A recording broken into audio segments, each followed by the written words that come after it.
Welcome, ladies and gentlemen. Now we are inside Adobe Illustrator, and what you can see here is that we have a welcome screen, and in there it's saying, "Welcome to Illustrator, Carlos. How are you today?" Well, they are not saying that, but you can see your name if you have your subscription here. That's the name of for my subscription.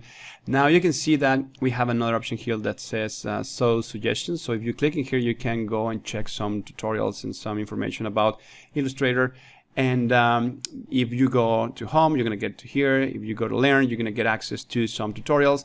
If you press create new, you're going to get the new document window where you can specify the type of object that you want to use. Now, if you go to open, then you're going to be able to open an existing kind of file that you have already in Adobe Illustrator, or if you want to, open some sort of file that is compatible with Adobe Illustrator. Now, there's another option here called What's New. It's a link. If you click on here, you're going to be able to go and visit the Adobe website, and you're going to be able to see what's new about it. Now, we have this start a new file fast. Now, I recommend you, if you're a new user, just go and experiment with these things, see the resolution sizes. If you're going to be working with the iPhone X, for example, you can see that they have a different type of resolution. And we talked about resolution in our previous class when I was talking about pixels, remember?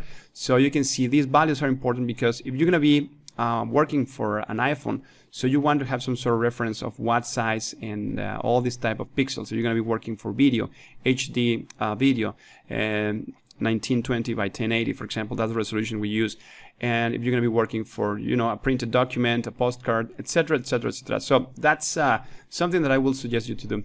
Now, let's say that you don't want to work with any of these, and actually I'm going to be honest with you, I have never used this thing, all right? But if you are new, that's good, because now you have these kind of nice icons that are giving you some information. When I started using Illustrator, I didn't have that, so it's not that I am not using them because I don't want to use them, but it's just that I'm used to just open Illustrator and I already know my sizes when I'm going to work when I'm going to work in a project. I already know what I'm going to be using, and that's why I use what is called our create new window, or we can click on these more presets. And if you click on this one, you're going to get the new project, or excuse me, the new document window. And actually, that's something that you should call your documents. They are files, they are Adobe Illustrator files, but their name is documents. They are documents. Now you can see that I have a recent tab, saved, mobile, web, print, film, video, art, and illustration. You can go and see, start with your own document settings, or you can use some templates. Now you can click on this X and that window is going to go away. Now I have a couple of templates in here. If you want to see the recent ones, that's this little clock that you have in here. Some ones that you have saved, you can see them in here. If you want to see some presets for mobile, you can see iPhone, I don't know, just iPhone, and you can see some presets of that and templates.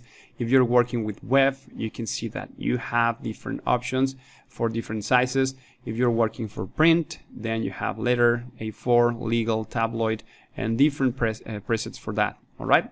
Now, film and video, I am more now, when I was starting with Illustrator, I was doing a lot of web design and a lot of film.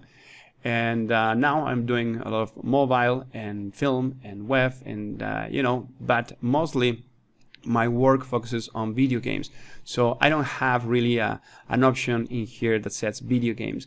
But like I said, we have the option to set up our own project. We can create our own specifications, and that's what we are going to be doing now. What you can see here, just to end with this window, you can see that also video has different type of document presets where you can work with HD 720, HD 1080, 4K, or 8K. And like I said, this resolution is going to be important because if you create a big document, you're going to have access to more pixels once you send your picture out, or you're going to be able to print your document with a higher resolution once you send that to a printer. And we will discuss that later. Right now we are not talking about resolution, and we are just getting the idea of what is happening here. And in our next class, we will discuss, we are going to create our new document, and we will talk about the actual resolution that we're going to be using if we want to work with pixels. And I will explain you what happens behind the scenes when you click on that. So for now, that's it. Thank you very much. And I will see you in our next class. Bye-bye for now. Take care.